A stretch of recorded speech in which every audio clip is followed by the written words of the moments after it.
بینەرانی بەڕێز ئەم کاتتان باش خۆشحاڵم ئەم هەفتەیەش لە ئەڵلقەیەکی نوێی بەرنامەی بە ڕاشکاوی بە دیداری ئێوەی خۆشەویست دەگەمەوە. شۆڕشی کوردی زۆر ناو لەخۆ دەگرێت کە لە قۆناغە جیاوازەکانی ژیانی شۆڕشدا ژیانی بەشێکی زۆر لەو حیزبانی نێوگۆڕەپانی سیاسی و شۆڕژێڕی کوردستان کە خۆڕسک یان لە ئەنجامی جیابوونەوە لە حیزبە گەورەکان دروست بوون لە کەم ڕوودا و کەم هەڵوێستا هەیە ناویان نێت. بەڵام ئەوەی جێگەی سەرنجە بەشێک لەو ناوانە لەگەڵ حیزبێک یان لایەنێکی سیاسی یان ڕەوتێک بەردەوام نەبوون و ژیانی سیاسیان وەک ژیانی شۆڕژێڕی حیزبەکانی کوردستان لە قۆناغی پێش ڕاپەڕێندا بە هەڵبەز و دابەزی زۆردا تێپەڕیوە.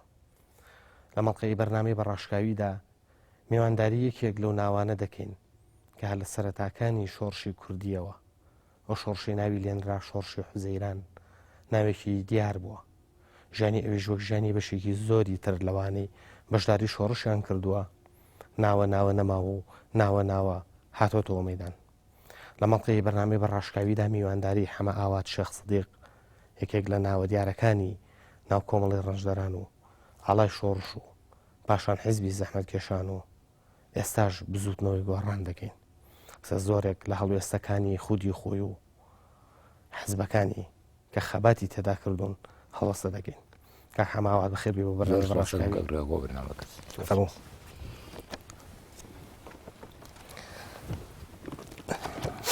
حەماوات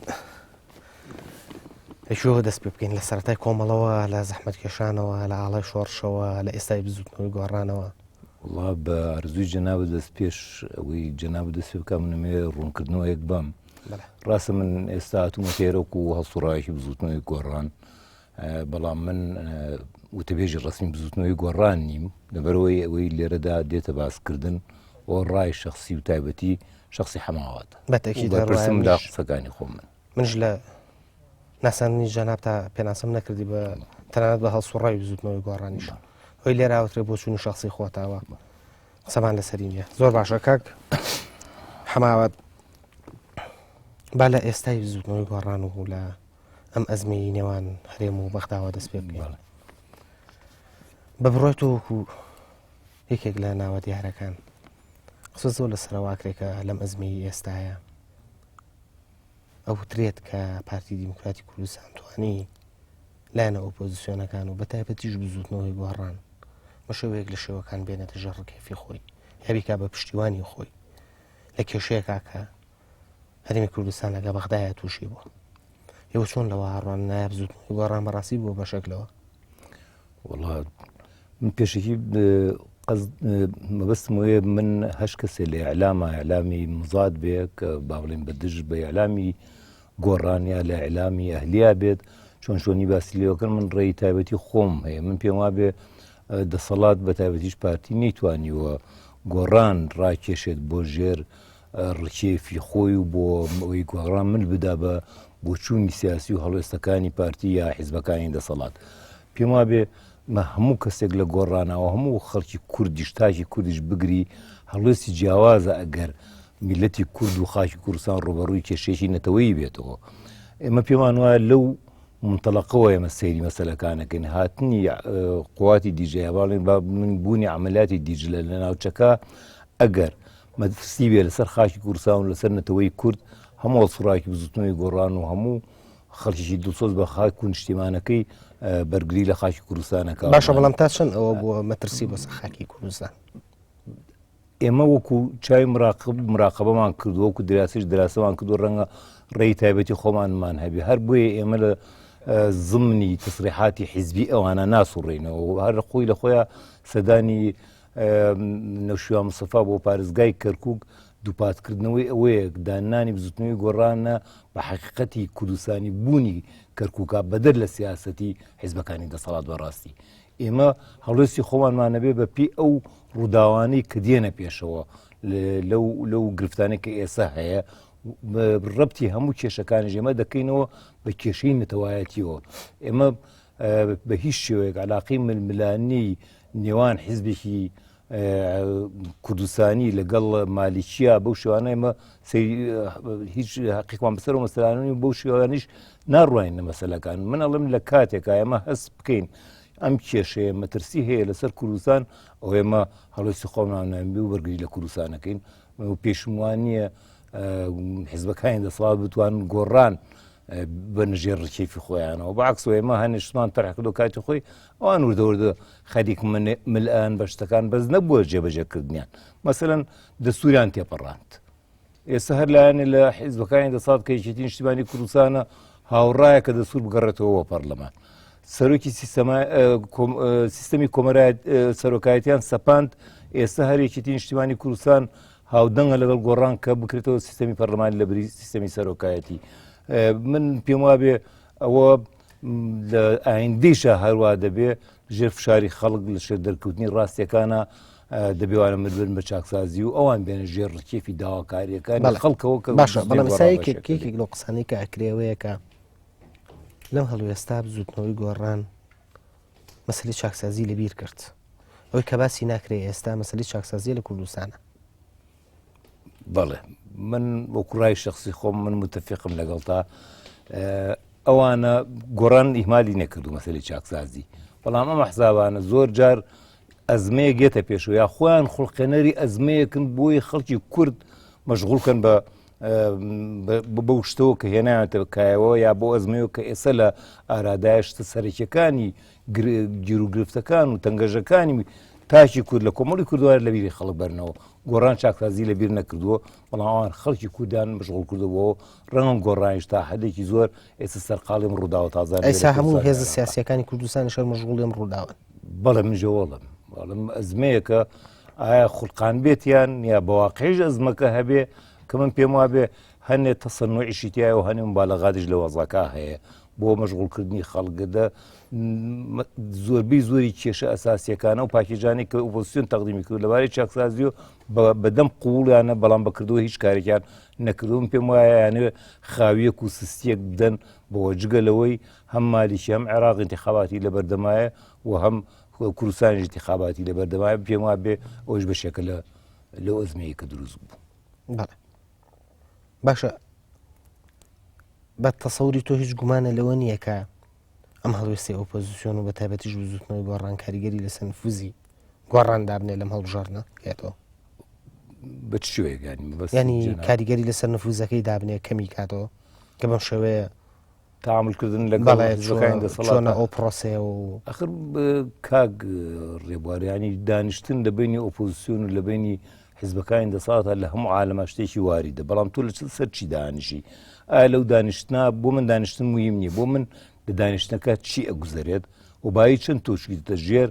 تەسیراتی ئەوانەوە ئەوان توانیان بای چەند فەرزکەم بەسەر وایە تۆ چۆن توانیوتە ئەوان ڕاکێشی بۆ بۆچوونەکانی خۆت کە بۆچوون کە تابیر لە بۆچوونی جەماوەڕەکەی بەڕاستی وەکو پێم وتی من باسی مەسلەی گەڕانەوەی دەستور و لابنی سیستەمی سەرۆکایەتیم بردەوە ئەوان ملیان داوە بە بزوتنەوەی گۆڕایەت بزوتنی گۆڕا بۆ نفوزی ئەوە بکە بەڵام هەنە جایش کە فوکوڵی خەڵک و عەفەوێتی خەڵکیش ئینسان ناتوانێت تەقدیری بکە ئایا دادەبەزێ لە جەماوەرەتی یا دانابەزێ مهمەیە گۆڕان بزانێت لێرە چۆن یاری لەگەڵ مەسەلەکان ناکانی کاتە شانۆگەری و سینناریو من داوە سینناریەکانی دەسەڵات ئەساسیەکانی ئەو پەیام پیرۆزی کە هەیە بووە لەسەر ئەساسی پەیامی چاکسازی گۆڕاناتوتەکایە مهمەیە من لەگەڵتم متفقم ئەوانە بێ ئەولەوێتی بدرێتێ هەتا ئەزماتی کە بەڵێ باشە بەڵام ئەوان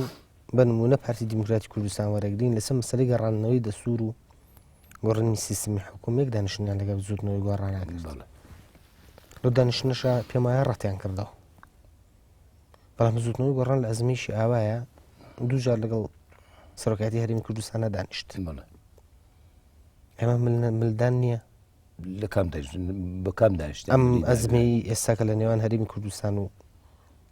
حکوومەتی ئیتیحادیە هەیە باشە توخۆتۆ ینی ئۆپۆزیسیۆنش حەقی خۆیتی بە وەکو چاودێرێک سەیری ڕووداوەکان بکە و شتی ئەوە بەدەستبێنە من پێم وانیە ئێمە هەرگیز جۆمان گرتبێت لەوەی حیزبەکانی دەسەڵات پارتی دیموکراتی کوردستان ئەڵەچی بەرامبەر بە ئەزمەکان ڕووداوەکان خۆیان ئەی تۆ خۆت چییە بیسی خۆت دەورت چییە خۆت چۆن چاودێری لەو ڕووداوانێک کە لە عێراق و کوردستانیشا خۆت تەحلیلت چییە بەدەر لەوەی پارتی چیەڵەیە یا نایڵێت دەبێت خۆ بۆ چوون دەبێت باشە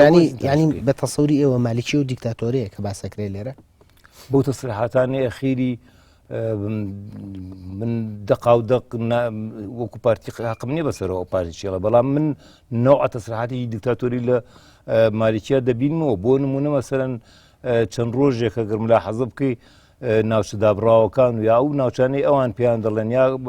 ئەحزابی کوردیش خۆیان مساوامایان لە سەکوون ناویانە ناوچەی متەنازع عەلەیە ناوچەی متەنازع عەلەیە یانی تۆ گومانە دەیە لێی بەڕاستی ئێستا وەڵە شوێنە تێکەڵەکان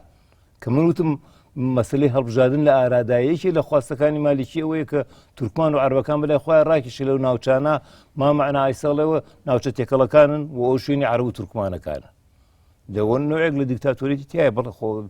کاتی خۆشی بەعس هەروای کردو عملی تعریب بوانەی کردو بەڕاستی بەڵام کوردیش دەتوانی عەرەب و تورکمانی و ناوچە بە دوای خۆیان ڕاکێشە من بیان خاترشە کاریگەری خۆیەوە من لەگەڵتم لە سەدا سەد کەم و کوڕی دەسەڵاتی کوردیە کە نەیتوانی وەکو پێویست لە کەرکووک و ناوچە دابڕاوەکان تەسەڕوف بکە ئەوانە هاتن بە دوو هێزی جیاوازەوە دوو ئاساسی جیاوازەوە دوو تەربیە بەڕێوەبەرایەتی تەربیەی جیاوازەوە بە هەموو ئەساساتێکی جیاوازە تەعاملیان لەگەڵ کوردیش و تورکمان و عەرەبیشا کرد وەکو هێزێکی کوردی موحەد نەچوونە کەرکووک و ناوچە دابڕاوەکان ئەوەنەی خەریکی سرای و ململانی خۆیان بوون ئەم سرا و ململانی بینی پارتیۆکی بەسەر ئەقەڵیەتە قەومیەکانی مەنتەقەکەی شکاوەتەوە بەتەکید خەتایەمان شتیە باشە ئەگەر مالیکی لە ڕێڕەوی دیموکراتیەت لای یابێت بەرەو دیکتاتۆریەت هەنگاو بنێ ڕێکەوتن لەگەڵ یانی چی وڵاوە ئەو پرسیارە ڕوبەڕووی دەسەڵاتی بکەیت و تۆ ئەگەر بە من ئەڵێ من هەر بەڵام سا دەسەڵات و ئۆپۆزیسیۆن یەکە بازنگان کە گفتو گۆرەگە بەغاکەن و هەڵوێستی بەرامبەر دەڕەبڕن ئەوە هێندەی پێویست با بڵێن پەیوەندی بە کێشەنەتەوایەتەکانەوە بێ من وەکو خەڵکێکە لە گۆڕانە کار دەکەم بۆ خۆم پێم وایە دەبێت هەڵوێستی یەکلایکەرەوە هەبێ یعنی چی پێدەچێت ئەگەر بۆ فترەیەک نەک هەر ئەو نمایەندە کوردانی کە لە بەغا ئیش دەکەن لە وەزارەتەکان و ئەوانەوە حتا پەرلەمانتارەکان با لە بەغا ئینسیحاب بکەن یا چییە بێ سەر کۆمار وەکو شتێکی دەستوری حەقی هەیە بەڕاستی بە داوای ساحبی استیقالە مالیکی بکات بەڵێ بەڵام هەوڵێکی وا هەبوو کە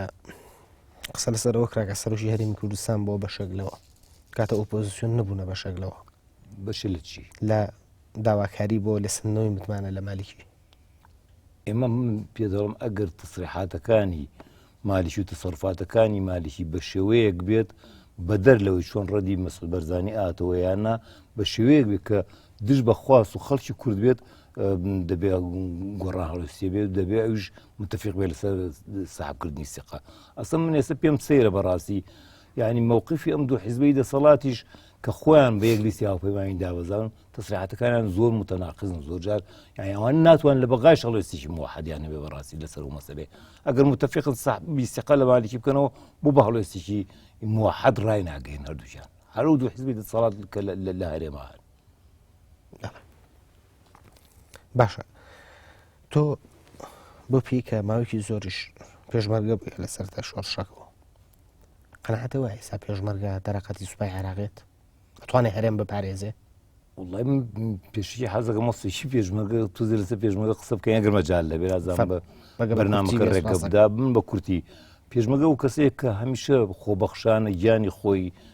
بە خوێنی خۆی وسوێتی بەرگری لە خاکی کوردستان لە نەتەوەکەی بکە پێگەیەکی باش هەیە بۆ لە ناو جەماوەرە بەڵام دوای ڕاپەڕین و هەڵبژاردننی پەرلەمان و دامەزانی حکوومەتی هەرێمی کوردستان ئەمانە نەیانتوانی بیکەنە هێزێکی نیشتیمانی موحەد لە وەزارەیە کە پێوتر وەزاری پێشمەرگایەتی ئەم پێشمەرگانە ئینتیما و وەلای نیشتیمانی و نەتەوەییان هەبێت نەک ئینتیما و وەلای حیزبی لەناو حیزبیشا وەلا بۆ شخصێک بووە مەسوولیا بۆ ئەو مەسوول لەبەرەوە هێزە هێزێکە زۆر جار مەسەرەن ئیعلامی ئەو دوو حیزبە وای بووە پیشانن کە ئەمانە گوایە پیان و تراوە مێلیشیا من ئەسڵ ئەمەوە لەسەر ئەوە قسەکەم مێلیشیا جوێن نییە مێلیشیا بەو هێزانە ئەوتە کە نامنەظەمن سەر بە حیزبێکن وەلایەن بۆ حیزبێکەیە بەڵام ئەگەر ئەمە ڕێک بخرانایە لەسەر ئەساسی پەروەردەیەکی نەتەوەی وەلای نیشتیمانی و نەتەوەیان هەبووە حتا گەر پارتیویەکێتی لە حاڵەتێکە بکەوتناتە ملایە مەترسی شەڕی لێ بووە ئەو پێشمەرگە منەظەمە ئەو کاتە ناوبژیکەرە بوون و شەڕەکەیش ڕووی نەدا بەڵام ئێستا گەر شەڕ ڕووبدا ئەوەی کاڵەوە زادی پێشمەرگێکی گرست من بڕواڵە تێزانم حتا لە جلوبەرگیانە لە بێریانە لە خواردنیانە لە نوعی چێکیانە فەرقیەیە ئێستش بێ بە شەڕەوەی کۆن پارتی بوارچێتەوە لای پارتیەوەیش کە یەکێتی بێت و لایەکی شەڕەکار بە و پێشمەگە قوڕ بە سەرانەکەن. باش بەڵام بۆ جوابی پرسیارەکەی من پێ دوای هێزی پێشمەرگاتوانە هەرێم پارێزێ لە بەرامبەر سوپای عێراقا. هێزی پێشمەگە من پێم وانە هێزی پێشمەگە بۆ شێوەیەش بێ کە هەنێ خەڵک زۆر بە ناومێدیوە سیرێکە پێشمەرگە من پێتەڵم بایی چەنەوانە توانیویانە بە تربێتیشی نەتەوەییان بن بەڕاستی ئەوەنە بەڵام پێشمەری گلی خۆی هەیە بەڕاستی ئەگەر نیشتوانێ وەکو پێویست مخاومە بکات کە من واشی نابێن جێشی عراقیژ ئەوەنە مەزبوط و منەظەم بێ هێزی پێشمەرگەیش هیچی پێ نەکرێت بەرامبەری بەڵام پێشمەرگەیش ئەبێ زیاتری توانین پێ بدرێ ئەبێ زیاتر بژێوی ژیانی ئەبێ مەساواتە بێ لە بینیان ئاسە من نمونەیەکە بۆێنمەوە ڕەنگەوانە دروستکە خەڵک دروستکە پێشمەرگە وەکو پێویست نتوانێت مەهامەکانی خۆی ڕچێ مەسەڵەن ملازمسانیەک لە سلێمانیا 674,000 دیناری هەیە هەمان ڕوتبە ملازمسانی لە هەورێ 800,000 هەیە نێشتنی ئەم جیاوازیانە بەڕاستی و زیاتر گرنگیدان پێشمەرگە ئەوە ئەکا من پێشم وایە ئەگەر کێشەکان مەترسی بن لەسەر مەسلەی نەتەوایەتی و خاشی کوردستان ئەو دوو حیزب پێشیان بڵێن پێشیانە خەڵگەر مقاومەتەکە پێشمەرگەیشەوە. باش با تۆزێک لە کێشەکانی نیان هەرێم و بەغا دوورکەوینەوە قسە لەسەر حەماوات ئەوەیە کە ئەوترێت حەماوات ئیستیقراری نییە لەناو هیچ حیزبێکە بۆ هەیە سەرەتا کۆمەڵە و باڵێنێکێتی و دوایی هەڵا شۆڕش و دوایی زەحمەتکێشان و ئێستا بزوتنەوەی گۆڕان و ماوەیەک سۆسیالیست و ماوەیەک ڕۆتی نیشتمانی و بەڵێ ئەوە پێم وابێ قسەی قار عەزیز و بیرخستمەوە کەوتی حەماوات پیاوێکی نامستەقیڕە لە سیاسەتە وەڵام من نەمێ لەسەر قسەکەم من وەکو مەدرسە حیزبێک کۆنەکە من لەوەتی لە ناو کۆمەڵا فێری پەروەردەی حیزبی بووم وازم لەو قوتسێتی حیزبایەتی و عوبودیەت و حیزبێک هەتا سەر هەموو مەسەلەی وازم لەوەیەناوە حیزبێک بای تا چەند قەناعەتم پێ بوو لەگەڵ لا بووم خەواتیشم بۆ کرد من کۆمەڵە بووم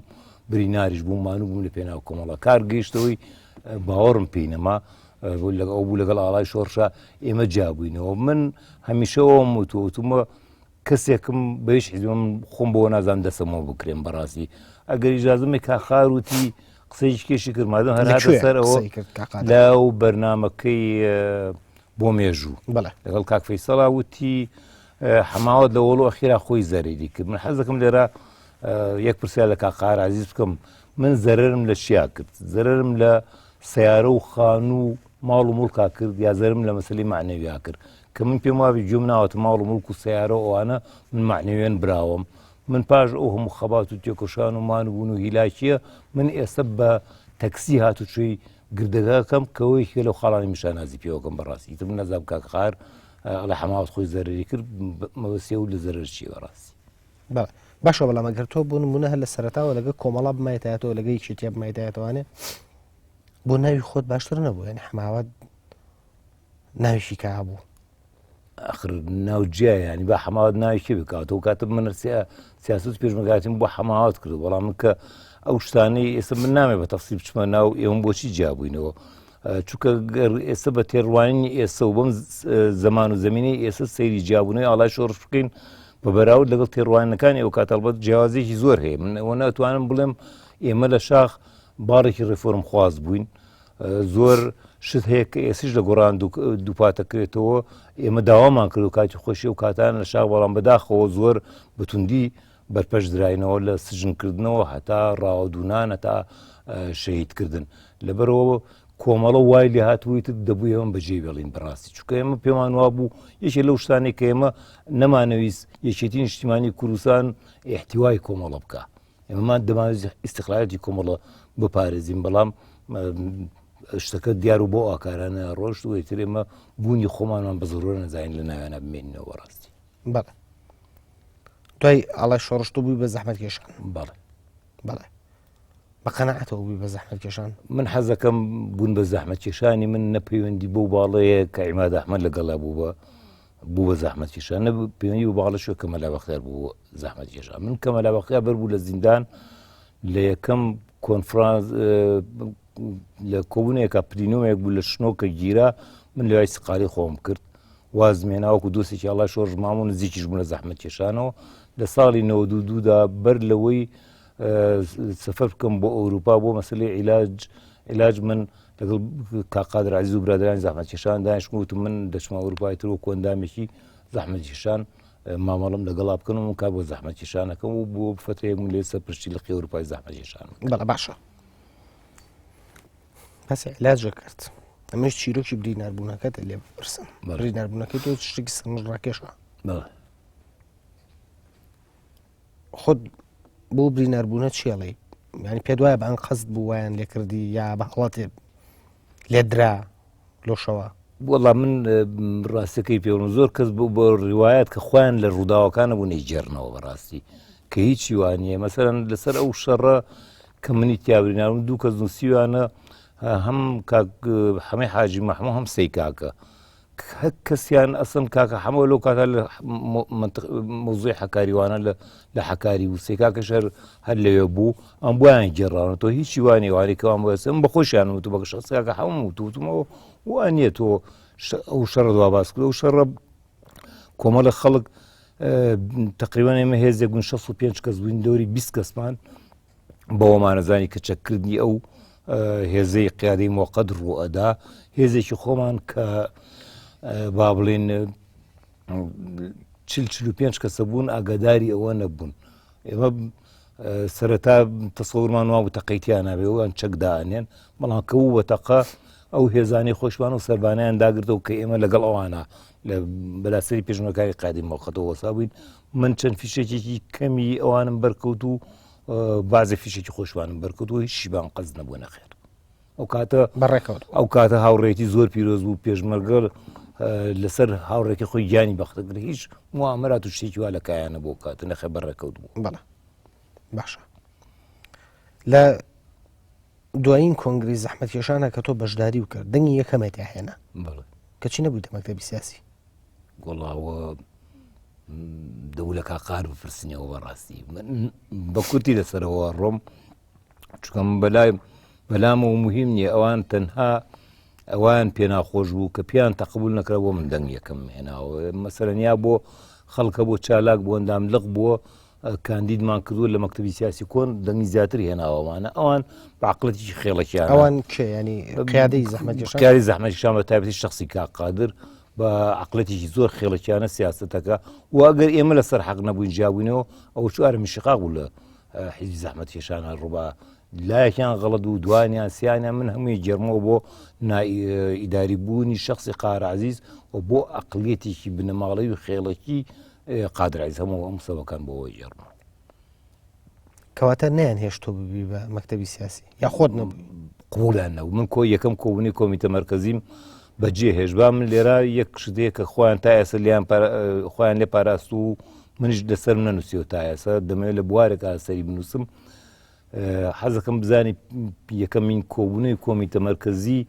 نەکراوە خۆتە زانین دوای کۆنگرە ئیتر هیچ معنایەکی مەکتەب سیاسی کۆن و ئەوانە نامێنێ بەڕاستی بەڵام مەکتەبی سیاسی کۆن بۆ ماوەی 3 ڕۆژ لە ماڵی شخصی قارەعەزیز کۆبوونیان کردووە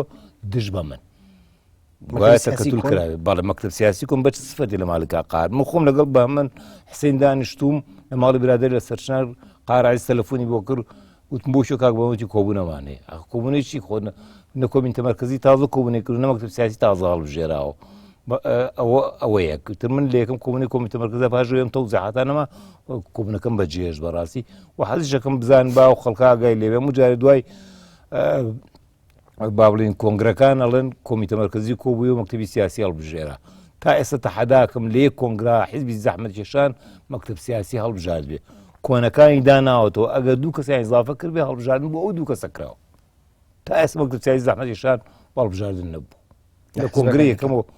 هەر پێنجەکە هەموو جارێکا قار کە یەکەمین قسەی لە ئیفتاحی جەلسەی کۆمیتە مەرکەزیە دەست پێ کردووە وتێتی برادەری من پێشنیارەکەم مەکتەب سیاسی کۆنەوەکو خۆی بمێنێتەوە ئەگەر ئەو کۆنگرەی خێرەویستیان دوو کەس زیادەکەن دەنگەکە بۆ دوو کەسە زیادەکە دراوە ئەگینا ئەو پێنجەوە کەوەکو یەک عایلە لە حیزب سوسیالیست جیابوونەتەوە بە عەقڵێتی عایلەوی نانەکرد یعنی شتەکان نەبوو لە خۆیان دەرچێت لە پەرلەمانەوە بیگرە لە مەکتەب سیاسیەوە بیگرە نەوە بێتە دەست کەسێکی ئەوانە بگرە باش پشێکی کوردوەرێک دین و دوایان پشۆ بەرداوام بین لە گفتوگۆکەمان بەڵ خۆشەویستانم پاشم پشۆ کورتە ئەگەڕێنەوە لاتان